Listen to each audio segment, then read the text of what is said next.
Hi guys, so today I wanted to go over what I'm doing when I'm filling a Kong toy or other food stuffable toy. So I have a couple examples of food stuffable toys, including the classic Kong.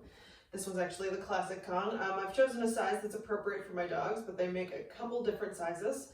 I also have a tire toy, so a couple different things to look for when you're looking for toys that you can fill with food are any toys that have a nice big opening that your dog can access.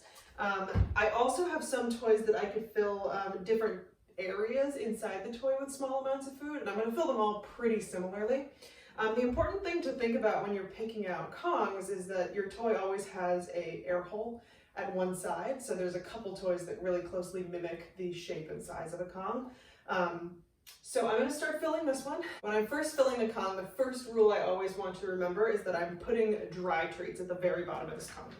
Sometimes I fill a portion with kibble and then I keep filling from there. I like to think in layers when I'm filling Kongs. So if I'm not just filling with one kind of liquid or one kind of food, I want to think layers. So a layer of dry treats and then a layer of wet food or other kind of wet treat. Today I have canned food that I'm going to be filling in another layer.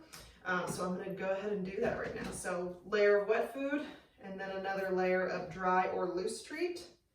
Some people also like to make big recipes of Kong stuffing in advance.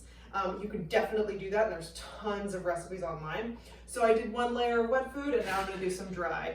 So this actually isn't dry, this is frozen peas, just for some added health and texture differences.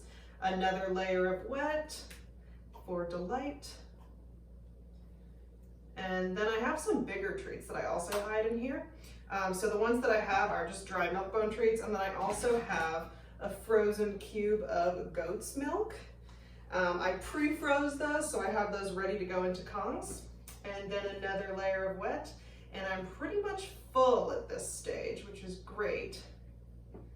I also sometimes at the very top like to put a little layer of dry food again as I go.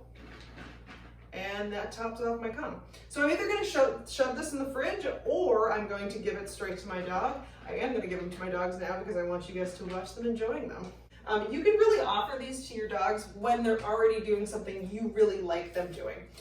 So examples of this are if you have a phone conference and your dog is starting out that phone conference being really good laying on their bed, you can give them this to pass the time. Other options for this are if you're practicing crating your dog even though you're home for a majority of the day right now, you can definitely give them a Kong in the crate and then let them take a nap in their crate after they finish up with that Kong.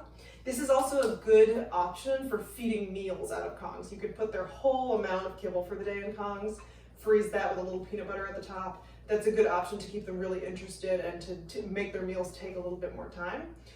To make Kongs harder, I do put them in the freezer. So these would be excellent options to freeze. Just try to remember to leave that little air pocket at the very bottom so that they don't create suction within the Kong.